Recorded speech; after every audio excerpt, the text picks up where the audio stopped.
Right breaking చూస్తున్నాం. ఉమ్మడి అనంతపురం జిల్లా మడగసిరిలోని దారుణం చోటు చేసుకుంది. కిడ్నాప్ అయిన చేతన్ 8వ తరగతి చదివినట్టు కూడా తెలుస్తోంది.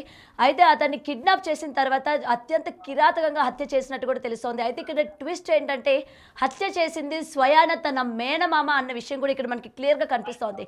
అయితే తెల్లవారి స్కూల్కి వెళ్ళిన చేతన్ అక్కడి నుంచి తాను యొక్క మామ తనని తీసుకువెళ్ళినట్టు కూడా తెలుస్తోంది. దీనికి సంబంధించి అతను కిడ్నాప్ అయినట్టు వాళ్ళ యొక్క పేరెంట్స్కి ఫోన్ కాల్లో ఇన్ఫర్మేషన్ చేసినట్టు కూడా తెలుస్తుంది. అయితే దీనికి సంబంధించి ఇప్పటికీ సీసీటీవీ ఫుటేజ్ ఎక్స్క్లూజివ్గా బిగ్ టీవీ స్క్రీన్ పైన మనం చూడొచ్చు. అయితే ఆల్రెడీ మనకి స్క్రీన్ పైన కనిపిస్తోంది కదా, ఆ బైక్ పైన చేతన్ అలాగే అశోక్ తన మేనమామ ఎవరైతే చెప్తున్నారో అశోక్ చేతన్ని బండి పైన తీసుకువెళ్ళడం మనకి అక్కడ సీసీటీవీ ఫుటేజెస్లోని రికార్డ్ అయినట్టు కూడా కనిపిస్తోంది. అయితే మనం ఒక్కసారి కనుక విజువల్స్ కనుక చూసుకున్నట్లయితే బండి పైన ముందున అశోక్ అలాగే మధ్యలోని చేతన్ అండ్ వెనుకున్న వ్యక్తి ఎవరు అన్న విషయం కూడా ఇంకా క్లియర్గా తెలియాల్సి ఉంది. సో స్కూల్కి వెళ్ళిన తన చేతన్ని మేనమామ ఏమని మభ్యపెట్టాడు అన్న విషయాలపైన ఇప్పటికీ క్లియర్గా ఒక ఇన్వెస్టిగేషన్ కూడా చేస్తున్నారు. అయితే సొంత మేనమామే కదా పిలిచింది అని చెప్పి కూడా ఏం భయం లేకుండా మేనమామే కదా ఎక్కడికి తీసుకువెళ్తాడులే అని చెప్పి ధైర్యంతో పిలవగానే తనతో పాటు బండి మీద వెళ్తున్న విజువల్స్ మనకి ఇక్కడ కనిపిస్తున్నాయి. అయితే అశోక్ తనని తీసుకువెళ్తున్నప్పుడు తన చేతన్ యొక్క అవ్వ తాతలకి అలాగే కుటుంబ సభ్యులకి తను కిడ్నాప్ అయినట్టు కూడా ఇన్ఫార్మ్ చేశారు. వెంటనే చేతన్ మిస్ అయిన వెంటనే తన పేరెంట్స్ అలాగే కుటుంబ సభ్యులు పోలీస్ స్టేషన్లో ఫిర్యాదు కూడా చేసినట్టు తెలుస్తోంది. అయితే దీనికి సంబంధించి పోలీసులు వెంటనే అశోక్ని సీసీటీవీ ఫుటేజ్ ఆధారంగా అతన్ని పట్టుకున్నట్టు కూడా తెలుస్తోంది. వెంటనే చేతన్ ఏమయ్యాడు ఏంటి ఎక్కడికి తీసుకువెళ్లారు అని చెప్పి అశోక్ని ప్రశ్నించగా ఆ స్పాట్ ఎక్కడైతే చేతన్ని మర్డర్ చేసి చంపారో ఆ స్పాట్కి తీసుకువెళ్ళి పోలీసులతో మాట్లాడిన బైట్స్ కూడా మనతో పాటు ఉన్నాయి. ఒక్కసారి మనం ఎక్స్క్లూజివ్గా అసలు అశోక్ ఏం చెప్తున్నాడు, ఎందుకు తీసుకువెళ్లాల్సి వచ్చింది అన్న విషయాలు తెలుసుకుందాం. మూతి కట్టినావు ఎందుకు కట్టినవారు అట్లా? అరసలు అంటాను ఆయన ఆడే ఉండే కదా సార్, అరసలని కట్టింది సార్. మళ్ళీ ఇట్లా చేసేసి ఆడ బండి ఉండే సార్ ముందర పక్క. ఇప్పుడు మన బండిలో దింకంటే కొద్దిగా అప్పు వస్తుందా అది నుంచి అట్లా స్ట్రైట్ పోయినాను సార్. అట్లా స్ట్రైట్ వారి గుండెలన్నీ ఊడిపోయినాయి. షర్ట్ అది ఇప్పేసినాను సార్, నేనే ఇప్పినాను. అది కోసేటప్పుడు ముందుగా వస్తానే సార్, అట్లా నుంచి ఇప్పేసి ఎడంపై చేస్తామని తీసేసినాను సార్. ఎట్లా కూర్చున్నావు? అటు సైడ్ కోసం చూపిస్తావా? సార్ పాగోడ్లో టైం కూడా తీసుకున్నాను సార్, ఆయన కూడా చూపిస్తాను సార్. ఆయన ఆటికి 20 రూపాయలు చేంజ్ లేదంటే నేను 110 రూపాయలు ఇచ్చి 90 రూపాయలు రిటర్న్ ఇచ్చుకున్నాను సార్. వాడి చేతులే కట్టేది, కాలు కట్టేయలేదే? కట్టేయండి సార్. ఈడ్స్కొచ్చి తాగు వెళ్ళిపోయినాము సార్. అక్కడ కొద్దిగా ఈడ్చుకోవచ్చు కదా, అక్కడ వెళ్ళిపోయి. ఎందుకు ఈడ్చుకొచ్చినావని? అది ఆయన వచ్చేసారు తొందరగా ఎవరు రావడం అన్నట్టుగా ఈడ్చుకొద్దామని చూస్తే కాలు యాడ్ చేసినావు. ఏం పని చేసినావు సార్? ఈ చేతిలో కాళ్ళు కట్టేసింది అక్కడ సార్. రైట్, దీనికి సంబంధించి మరిన్ని వివరాలు మా ప్రతినిధి యోగానంద్ అందిస్తారు. యోగానంద్ చెప్పండి, అసలు మేనమామ ఎందుకని చైతన్యని తీసుకువెళ్ళడం జరిగింది, ఎందుకని హత్య చేశారు, దీనికి సంబంధించి కుటుంబ కలహాలు ఏమైనా ఇందులో ఉన్నాయా? చైతన్ పూర్తి వివరాలు ఏంటి?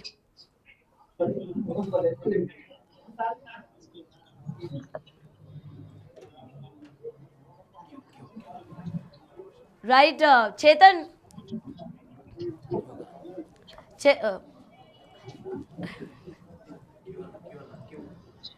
రైట్, మా ప్రతినిధి దీనికి సంబంధించి మరిన్ని వివరాలు అయితే అందిస్తారు. యోగానంద్,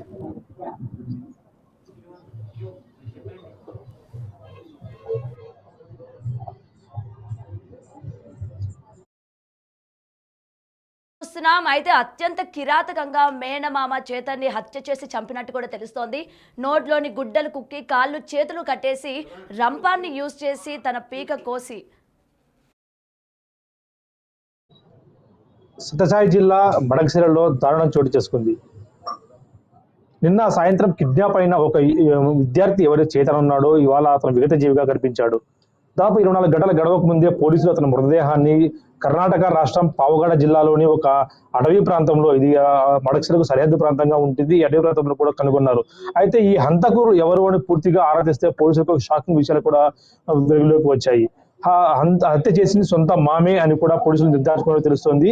దాదాపుగా నిన్న సాయంత్రం 4 గంటల సమయంలో విద్యార్థిని ఏదైతే స్కూల్ నుంచి ఒక బైక్ తీసుకొచ్చిన సీసీటీవీ ఫుటేజ్ కూడా పోలీసులు విడుదల చేశారు. ఆ సీసీటీవీ ఫుటేజ్ లో ఒక గుర్తు తెలియని వ్యక్తి కిడ్నాప్ అనుకున్నారు, కానీ సొంత మామే, మేనమామ అంటున్నారు, కజిన్ అంటున్నారు.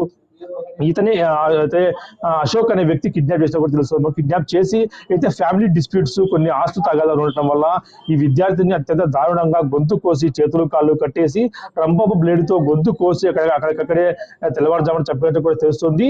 ఆ కిడ్నాప్ చేసిన సమయంలో ఒక ఫోన్ కాల్ ద్వారా తన అవ్వాతాతలకు ఏదైతే ఫోన్ కాల్ వచ్చిందో, అవ్వకు ఆ తాతకు ఫోన్ కాల్ వచ్చి రావడం ద్వారా ఫోన్ కాల్ ట్రేస్ చేస్తే, ఆ ట్రేస్ చేసిన పావుగాల్లో సిగ్నల్ చూపించింది. పావుగాడికి పోలీసులు వెంటనే వెళ్ళగా అక్కడే అప్పటికే చంపేసి మృతదేహాన్ని పడేసి అక్కడే కూడా అశోక్ ఉన్నట్టు కూడా తెలుస్తుంది. అశోక్ ప్రశ్నించగా కూడా పోలీసులు కొన్ని షాకింగ్ విషయాలు కూడా తెలుస్తుంది. అయితే భార్యాభర్త ఎవరైతే చైతన్య తల్లిదండ్రులు ఉన్నారో ఇంతకు ముందే ఫ్యామిలీ డిస్ప్యూట్స్ కాగా వాళ్ళు విడిపోయి దూరంగా ఉంటున్నారు. చైతన్య వాళ్ళ అమ్మ దగ్గర, వాళ్ళ నానమ్మ, అమ్మమ్మ, తాతయ్య దగ్గర కూడా అక్కడే నివాసం ఇద్దరు ఉంటున్నారు. ఈ విషయంలో కొన్ని ఫ్యామిలీ డిస్ప్యూట్స్ ఉన్నాయి. ఆ కజిన్ ఎవరైతే అశోక్ నిందితుడు ఉన్నాడో ఆయన ఈ హత్య కూడా చేసినట్టు తెలుస్తుంది. ఆయన కూడా మైనర్ అనేది కూడా పోలీసులు పూర్తి క్లారిటీ ఇవ్వలేదు. ఇప్పటికీ అదుపులో ఉన్నట్టు తెలుస్తున్నా కూడా పోలీసులు పూర్తి స్థాయిలో కూడా ఇంకా అదుపులో మాకు లేడు, ఇంకా విచారిస్తున్నామంటూ కూడా చెప్తున్న పరిస్థితి ఉంది. జిల్లా ఎస్పీ కూడా సంఘటనా స్థలానికి చేరుకొని కర్ణాటక రాష్ట్రం కావడంతో ఆ పరిధిలో కూడా కేసు నమోదు చేసుకొని చంపింది అక్కడే కావడం, కిడ్నాప్ అయ్యింది ఇక్కడ కావడం, రెండు పక్కల కూడా కేసు నమోదు చేసుకుని పూర్తి స్థాయిలో కూడా పోలీసులు దర్యాప్తు చేస్తున్నారు. ముఖ్యంగా హత్యకు గల కారణాలు ఇంకా ఏమైనా ఉన్నాయా, కేవలం ఫ్యామిలీ డిస్ప్యూట్స్ అన్నది కూడా పోలీసులు పూర్తిగా దర్యాప్తు చేస్తున్నారు. అయితే నిన్న సాయంత్రం మిస్సింగ్ అయితే అనుకున్నాం, కానీ ఇది కిడ్నాప్ అని తెలిసింది. సీసీటీవీ ఫుటేజ్ పోలీసులు విడుదల చేసిన వెంటనే కిడ్నాప్, అందులో ఒక్కరు కాకుండా ఇతరు మల్టీ తెలుస్తుంది. ముగ్గురు దీంట్లో పాల్గొన్నట్టు కూడా పూర్తి స్థాయిలో కూడా పోలీసులు అనుమానం వ్యక్తం చేస్తూ ఉన్నారు. ఈ ముగ్గురిని కూడా మరి కాసేపట్లోనే పోలీసులు అరెస్ట్ చూపే అవకాశం కనిపిస్తోంది. ఈ ముగ్గురిని అరెస్ట్ చూపిన తర్వాత కర్ణాటక పోలీసులు అదుపులో నుంచి ఆంధ్ర పోలీసులు తీసుకుని అనంతపురం సత్సాయి జిల్లా పోలీసులు అదుపులో తీసుకున్న తర్వాత మిగిలిన విషయాలు దర్యాప్తులో కూడా వెల్లడించే అవకాశం తెలుస్తుంది. అయితే హత్య గల కారణాలు పూర్తి స్థాయిలో కూడా, ఎందుకంటే ఫ్యామిలీ డిస్ప్యూట్స్ ఉంటే ఇంత ఘోరంగా ఎందుకు చెబుతారు, చిన్న చిన్న మనస్పర్ధలు ఉంటాయి కాబట్టి. అయితే చెప్పండి, ఇంకొక విషయం ఏంటంటే ఇప్పుడు మనకి ఆ బిగ్ విజువల్స్ కనుక మనం చూసుకున్నట్లయితే అశోక్ కాకుండా ఇంకొక వ్యక్తి కూడా ఉన్నట్టు తెలుస్తోంది కదా. అయితే ఆ వ్యక్తి కూడా వీళ్ళ ఫ్యామిలీకి సంబంధించిన వ్యక్తేనా లేకపోతే బయట వ్యక్తా అన్న విషయాలు ఏమైనా తెలుసాయా యోగానంద్? ఆ సీసీటీవీ ఫుటేజ్ లో అయితే బైక్ లో ఎక్కించుకున్న ఫుటేజ్ లో ముగ్గురు కనిపిస్తున్నారు. ఆ ముగ్గురు ఇందులో అశోక్ అయితే ఒకరు కన్ఫర్మ్ అయింది, కానీ మిగతా ఇద్దరు ఎవరు అనేది కూడా పోలీసులు దర్యాప్తు చేస్తున్నారు.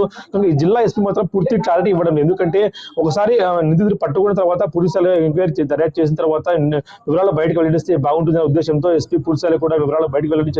ఇప్పటికీ ఇంకా అనుమానితులుగానే అశోక్ చూస్తున్నామంటూ కూడా ఆమె చెప్తున్న పరిస్థితి ఉంది. అయితే ఈ అనుమానితులు ఎంతమంది ఉన్నారని మీడియా అడగగా ప్రస్తుతం ఒక్కరి మా అదుపులో ఉన్నారు, మిగతా వారు ఎవరు, వారు ఎందుకు ఎక్కారు బండ్లో అనేది కూడా, బైక్ లో ఎందుకు ఎక్కారు అనేది కూడా దర్యాప్తు చేసిన తర్వాత అశోక్ సహకరించారా లేదా కేవలం బండిలో ఎక్కడికైనా తీసుకెళ్తున్నామని చెప్పి వెళ్ళారా అనేది కూడా దర్యాప్తు చేస్తున్నామంటూ కూడా జిల్లా ఎస్పీ ప్రకటించారు. అయితే జిల్లా ఎస్పీ సంఘటనా స్థలానికి చేరుకొని పరిశీలించి మృతదేహాన్ని, అయితే రాత్రి పోలీసులు ఒక వీడియో కూడా సోషల్ మీడియాలో పూర్తిగా వైరల్ గా మారింది. అయితే అశోక్ మృతదేహం పక్కనే కూర్చోబెట్టి పోలీసులు ప్రశ్నలు అడుగుతున్నారు. ఆ వీడియో కూడా బిగ్ బ్రేకింగ్ గా మనకు అందుతూ ఉంది. అయితే ఆ వీడియోలో స్పష్టంగా అశోక్ చెప్తూ ఉన్నాడు, వాళ్ళ తాతకు ఫోన్ చేశాము, ఆ తాతకి గట్టిగా అరుస్తాడన్న ఉద్దేశంతో ఆ బాలుడిని నోట్లో గుడ్డలు కుక్కాము, తర్వాత చేతులు కాళ్ళు కట్టేశాం, కాకపోతే షర్టు ఎందుకు విప్పేశావు అంటూ పోలీసులు ప్రశ్నించగా ఆ షర్టు గొంతు కోసేటప్పుడు అడ్డం వస్తుంది కాబట్టి షర్టు తీసేస్తాడంటూ కూడా ఆ యువకుడు చెప్తుంటే, యువకుడు మానసిక పరిస్థితి కూడా అంచనా వేయొచ్చు. అంటే పూర్తి స్పృహలో ఉండి మర్డర్ చేశాడు, లేక భయంతో మనం చెప్తాడని చెప్పి మర్డర్ చేశాడు అనేది కూడా పూర్తి స్థాయిలో కూడా మనకు తెలియాల్సి ఉంది. ఎందుకంటే ఆ పోలీసులు పక్కన కూర్చోబెట్టి అడిగినప్పుడు కూడా అతను ఎక్కడో తలపడకుండా అన్ని జరిగినట్టు చెప్తూ ఇక్కడ భయపడి ప్రత్యాతాపం లేకుండా కూడా చెప్తున్న పరిస్థితి ఉంది. మృతదేహం పక్కనే కూర్చొని ఆ పోలీసులు, పావుగడ పోలీసులు కూడా నిందితులు అక్కడే పట్టుకొని ఆంధ్ర పోలీసులు కూడా అప్పగించే ప్రయత్నిస్తారు. ట్రాన్సిట్ వారెంట్ పెండింగ్ లో ఉండటం లేదా ఇతర కారణాల వల్ల, సాంకేతిక కారణాల వల్ల నిందితులు తీసుకురావడం కొద్దిగా ఆలస్యం అవుతుంది. మిగిలిన విషయాలు కూడా ఎంతమంది పాల్గొన్నారు, ఎవరెవరు పాల్గొన్నారు అన్నది కూడా స్పష్టంగా తెలిసే అవకాశం ఉంది. Gautami, right, thank you Yoganand.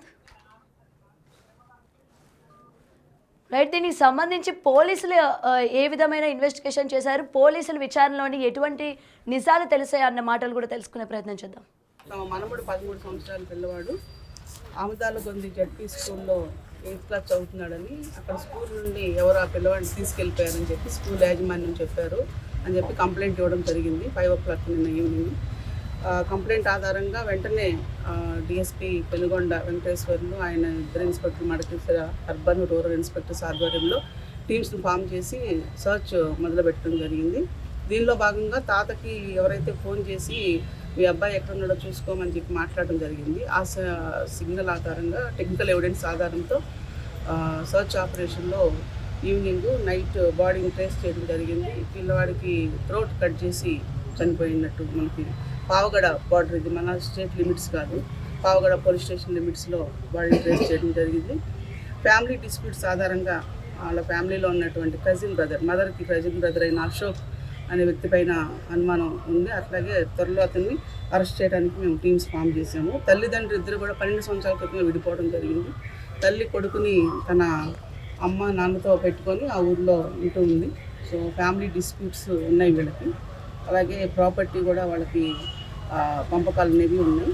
So కారణాలు ఏంటనేది మనం పూర్తి స్థాయిలో విచారణ చేసి ఎస్టీకో పెనుగొండ ఆధ్వర్యంలో త్వరలో నేరస్తుని అరెస్ట్ చేస్తాం. తమ మనముడు 13 సంవత్సరాల పిల్లవాడు ఆముదాలగొంది జడ్పీ స్కూల్లో.